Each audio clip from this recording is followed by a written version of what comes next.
Hi hello welcome to the home life channel. ఇవాళ రసం పొడి చూద్దామండి. చారు పొడి మనం ఈజీగా ఇంట్లోనే ప్రిపేర్ చేసుకోవచ్చండి. బయట ఏ షాప్లోకి వెళ్ళి కొనక్కర్లేదు. చాలా సింపుల్గా అండ్ క్విక్గా చేసుకోవచ్చు.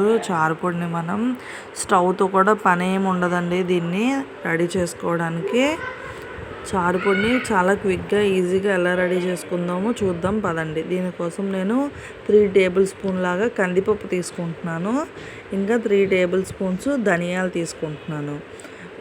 1.5 టేబుల్ స్పూను జీలకర్ర, ఇంకా ఒక 1/2 టేబుల్ స్పూన్ మిరియాలు, వాము మన ఆప్షనల్ అండి, డైజెషన్ బాగుంటుంది. వాము కూడా నేను కొంచెం వేసుకుంటున్నాను, 1/2 టేబుల్ స్పూన్ లాగా.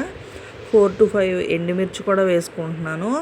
వీటిలన్నిటినీ మనం ఎండలో ఎండబెట్టుకోవాలండి. బాగా మిక్స్ చేసుకొని 1 to 2 అవర్స్ మంచి ఎండలో ఎండబెట్టుకుంటే సరిపోతుందండి. దీన్ని ఏం ఫ్రై చేయాల్సిన పని ఏం లేదు.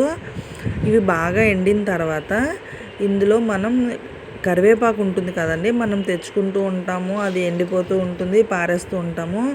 అలా కాకుండా ఈసారి ఇలా కూడా ట్రై చేయండి. ఈ కరివేపాకు చారు పొడికి చాలా మంచి టేస్ట్ ఇస్తుందండి. దాన్ని ఇప్పుడు మనం మిక్సీ జార్లో వేసుకుందాం. అది కూడా బాగా డ్రై అయిపోవాలి. మిక్సీ జార్లోకి మనం ఎండబెట్టుకుంటున్నవన్నీ కూడా వేసుకోవాలండి. ఎండుమిర్చి, ఇంకా ధనియాలు, కందిపప్పు, జీలకర్ర, మిరియాలు, వాము అన్నీ బాగా ఎండిన తర్వాత వాటిలన్నింటినీ మిక్సీకి వేసుకొని మిక్సీ ఆడుకోవాలండి. అంతే, రసం పౌడర్ రెడీ అవుతుంది. ఇవన్నీ మనకి ఆల్మోస్ట్ అన్నీ ఇంట్లో ఉండేవేనండి. ఏవి కొత్తగా మీరు బయట నుంచి తెచ్చుకోక్కర్లేదు. చాలా ఈజీగా ఇంకా సింపుల్గా చాలా క్విక్గా రెడీ అయిపోతుంది.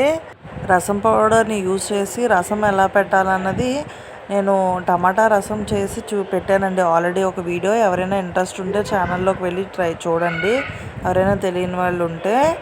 అంతే అండి, రసం పౌడర్ రెడీ అవుతుంది.